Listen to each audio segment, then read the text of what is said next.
C'est quoi un showrunner? C'est la personne qui supervise absolument tout sur une série. L'écriture, la production, le casting, le ton, le rythme et parfois même la musique ou le montage. C'est la personne qui a l'idée de la série en tête et qui va la décliner. Et c'est surtout, bien évidemment, une spécialité américaine. C'est un peu comme le réalisateur d'un film avec un univers un peu plus large, sauf que là, c'est pas sur un film d'1h30 à 2h, mais c'est sur 6 à 8 épisodes et parfois même sur plusieurs saisons. Donc c'est vrai que c'est quand même un travail colossal.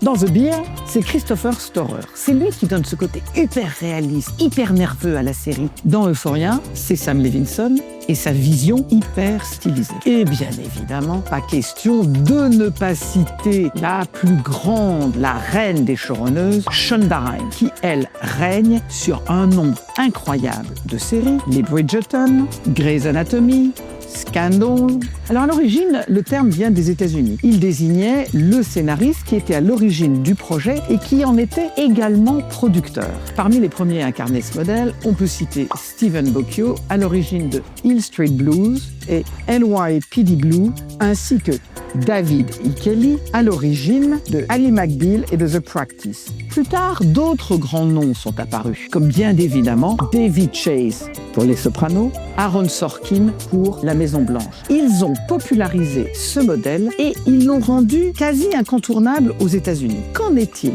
en Europe et notamment en France ? Tous les créateurs de séries ne sont pas des showrunners. Ça nécessite en fait d'avoir une envergure à 360 degrés, de savoir créer, styliser, produire, diriger du casting. Et en fait, c'est pas tout à fait notre mode de production. Alors, il y en a quand même deux qui ont émergé comme ça en France. Et on cite souvent Éric Rochant, qui a vraiment conceptualisé l'ensemble de la production du Bureau des légendes, et Fanny Herrero dans 10%. En fait, en France, ça reste quand même l'exception, parce que le cadre légal français ne permet pas vraiment à des scénaristes d'avoir en même temps des participations financières et d'apparaître comme producteurs. Et puis, on n'en a pas besoin en France. En français, on n'a même pas le mot pour traduire showrunner.